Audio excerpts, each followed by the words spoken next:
Everything changes for black people the moment that black people stop including external people in internal people's issues.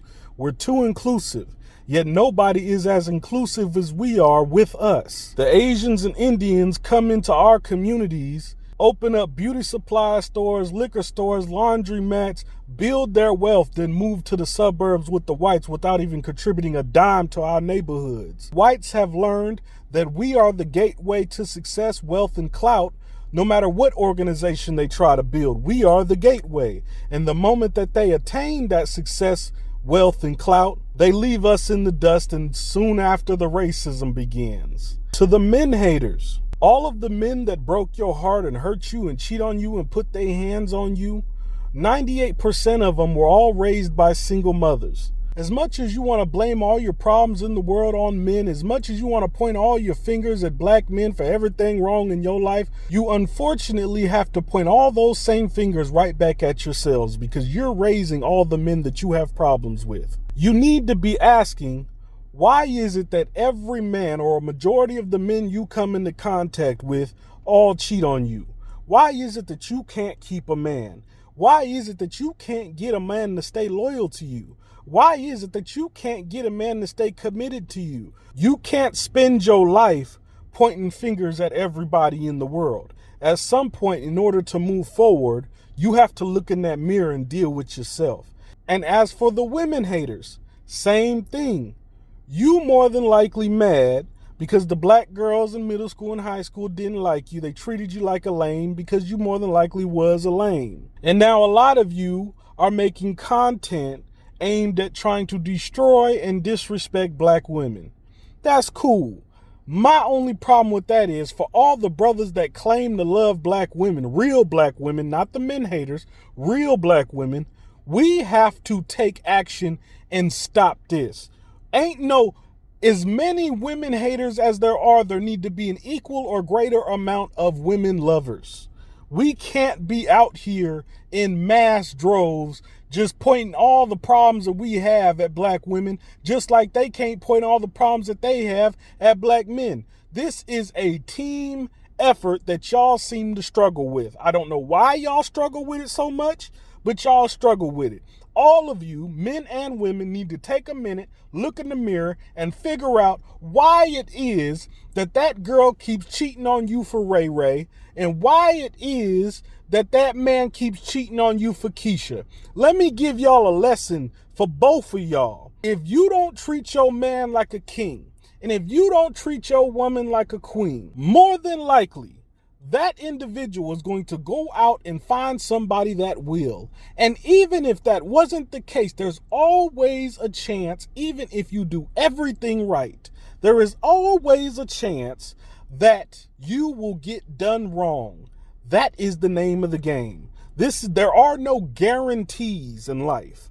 There's no 100% of anything. There is always a chance, no matter how good you are, there will always be a chance of you getting done wrong. But what you should never do is take your experiences and now generalize an entire group of people, whether if it be men or women, just because you've had bad experiences and you have a lack of the ability to accept accountability and responsibility to where you avoid that mirror like a plague. The reality of it is, a lot of you are the problem.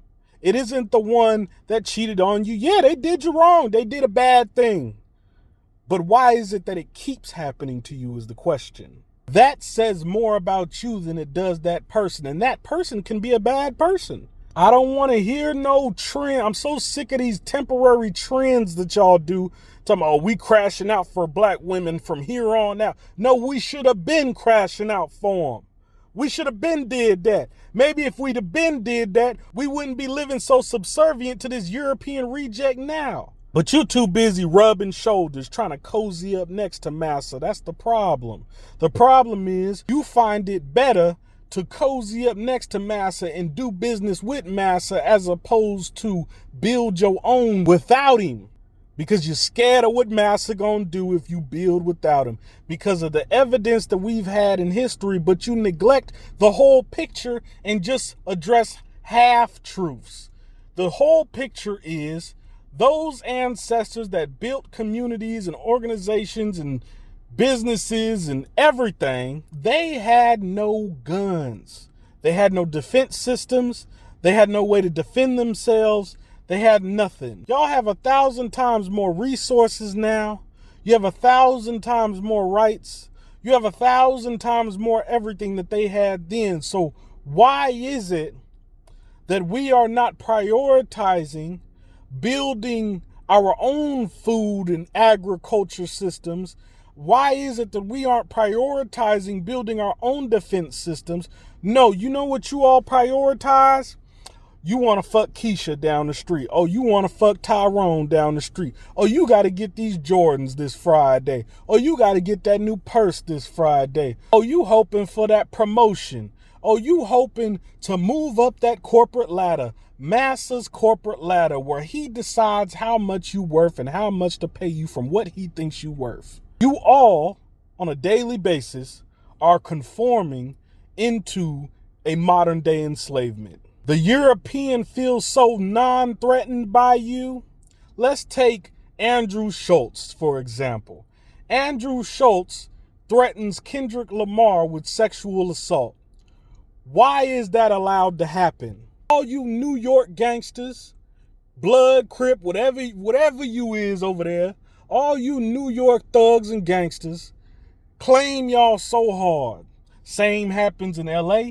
Same happens in Chicago. Same happens everywhere. Y'all claim y'all so hard, but you let all the supremacist stuff slide.